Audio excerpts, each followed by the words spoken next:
ലോകത്തിലെ ഏറ്റവും വലിയ പക്ഷിഭീമന്റെ ശില്പം കാണാനുള്ള യാത്രയിലാണ് ഞങ്ങൾ. കൊല്ലം ചടയമംഗലത്താണ് ഈ പാർക്ക് നമ്മൾക്ക് വേണ്ടി ഒരുക്കിയിരിക്കുന്നത്. അതിവിശാലമായ പാർക്കിംഗ് ആണ്. ടിക്കറ്റൊക്കെ എടുത്ത് ദേഹപരിശോധനയ്ക്ക് ശേഷം നമുക്ക് ഉള്ളിലേക്ക് പ്രവേശിക്കാം. അതിമനോഹരമായ രീതിയിലാണ് ഇവിടെ ഫെസിലിറ്റീസ് ഒരുക്കിയിരിക്കുന്നത്. ഇവിടുത്തെ സെറ്റപ്പ് ഒക്കെ കണ്ടപ്പോഴത്തേക്കുള്ള സന്തോഷം കൊണ്ട് ജൂവൽ പയ്യെ ഡാൻസ് ഒക്കെ തുടങ്ങിയിരിക്കുകയാണ്.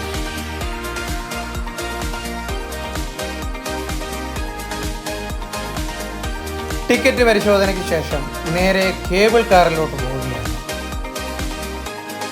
കേബിൾ കാറില്ലാതെ വേണമെങ്കിൽ നമുക്ക് നടന്നും ജടായുപ്പാറ കയറാം. ഞങ്ങളുടെ കൂട്ടത്തിൽ പിള്ളേരും പ്രായമായവരും ഒക്കെ ഉള്ളതുകൊണ്ട് ഞങ്ങൾ കേബിൾ കാറിലാണ് പോയത്. നമ്മൾക്ക് വേണ്ടിയുള്ള കേബിൾ കാറാണ് ഈ വരുന്നത്. ഇതിന് സ്റ്റോപ്പില്ല, ചെറിയ രീതിയിൽ ഇങ്ങനെ മൂവ് ആയിക്കൊണ്ടേയിരിക്കും. സെക്യൂരിറ്റി ഗാർഡ്സ് വളരെ ശ്രദ്ധയോടുകൂടി യാത്രക്കാരെ ഇറങ്ങാനും കയറാനും സഹായിക്കുന്നുണ്ട്.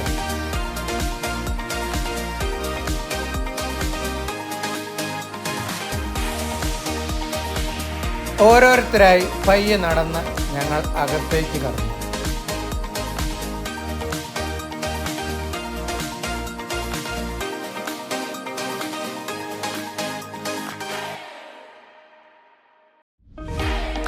പയ്യെ മുകളിലേക്ക് പോവുകയാണ്. ചുറ്റുമുള്ള കാഴ്ചകളൊക്കെ വിശാലമായ ചില്ലിക്കൂടി നമുക്ക് കാണാൻ സാധിക്കും. നല്ല മനോഹരമായ കാഴ്ചകളായിരുന്നു ചുറ്റും. 360 ഡിഗ്രിയിൽ കാഴ്ചകൾ കാണാൻ സാധിക്കുന്ന കേബിൾ കാറായിരുന്നു അത്. ജഡായുവിൻ്റെ ശില്പം തെളിഞ്ഞു വരുന്നുണ്ട്. അതുപോലെ തന്നെ VIP-കൾക്ക് ഇറങ്ങാനുള്ള ഹെലിപാഡും ഇവിടെയുണ്ട്. കേബിൾ കാറുകൾ യാത്രക്കാരെയും കൊണ്ട് താഴോട്ട് പോകുന്ന കാഴ്ചയാണ് ഈ കണ്ടുകൊണ്ടിരിക്കുന്നത്.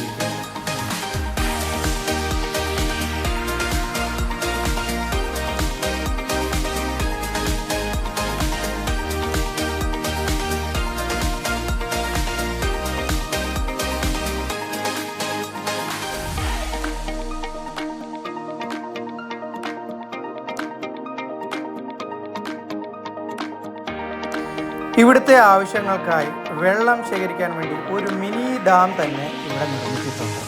വേനൽക്കാലമായതിനാൽ വെള്ളം വളരെ കുറവായിരുന്നു.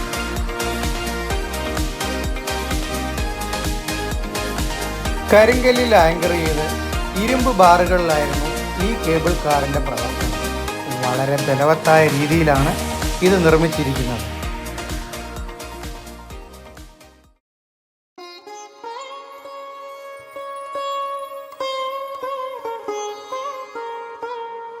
മനസ്സിനും ശരീരത്തിനും കുളിർമയേകുന്ന ഒരു അനുഭവമാണ് ജഡായുപ്പാറയുടെ മുകളിൽ വന്നാൽ നമ്മൾക്ക് കിട്ടുന്നത്. സംവിധായകനായ രാജീവ് അഞ്ചലിൻ്റെ നേതൃത്വത്തിലാണ് ഈ അത്ഭുതകരമായ സൃഷ്ടി നിർമ്മിച്ചത്. പ്രദേശത്തിൻ്റെ പ്രകൃതി സൗന്ദര്യത്തിൻ്റെയും ഇന്ത്യൻ സംസ്കാരത്തിൻ്റെ സമ്പന്നമായ പുരാണങ്ങളുടെയും ശ്രദ്ധേയമായ സാക്ഷ്യമാണിത്. വിശാലമായ ഭൂപ്രകൃതിയിൽ പരന്നു കിടക്കുന്ന ഈ സ്മാരകം ഒരു വിനോദസഞ്ചാര കേന്ദ്രം മാത്രമല്ല, ഹിന്ദു പുരാണങ്ങളിലെ ഏറ്റവും ആദരണീയനായ വ്യക്തിത്വത്തിനുള്ള ആദരവ് കൂടിയാണിത്.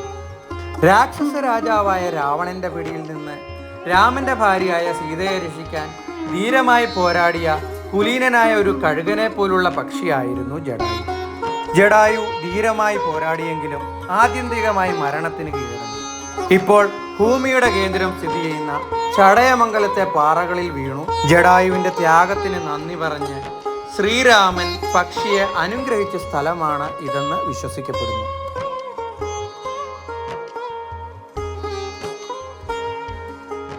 പ്രകൃതി സൗന്ദര്യവും കലാസൗന്ദര്യവും ഒരുമിച്ച് ആസ്വദിക്കാനുള്ള വിശാലമായ ഗാലറിയും അവിടെ ഒരുക്കിയിരുന്നു.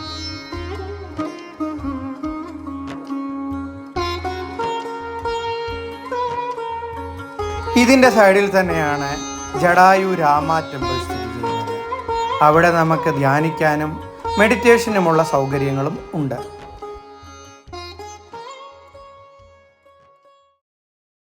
ശ്രേഷ്ഠ ഗുരുക്കന്മാരുടെ പ്രതിമകളും അവിടെ നമുക്ക് കാണാൻ സാധിക്കും.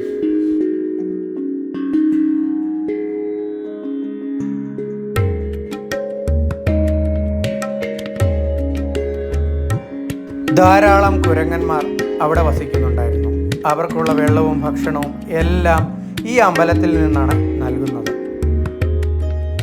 ശ്രീരാമചന്ദ്രന് ഏറ്റവും ഇഷ്ടപ്പെട്ട ഹനുമാൻ സ്വാമിയുടെ വാനരപ്പടയാണ് ഇവർ.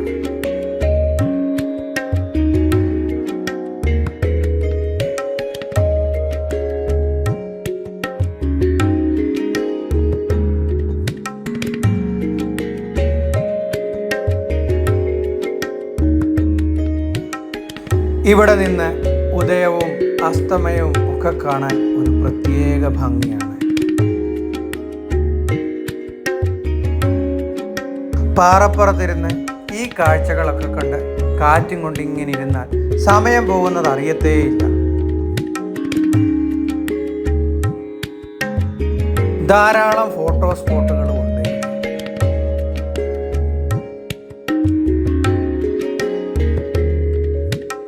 ജടായു ശില്പത്തിൻ്റെ ചുറ്റും നടന്നു കാണാനുള്ള സൗകര്യവും ഉണ്ട് ഇവിടെ. വളരെ വൃത്തിയായ പാതയാണ് അതിനുവേണ്ടി ഒരുക്കിയിരിക്കുന്നത്.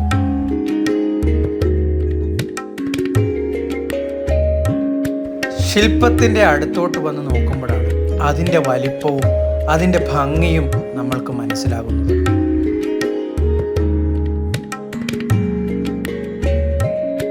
ഒരു ചിറകറ്റ് മലർന്നു കിടക്കുന്ന ജടായുവിൻ്റെ പ്രതിമയാണ് ഇവിടെ ചിത്രീകരിച്ചിരിക്കുന്നത്.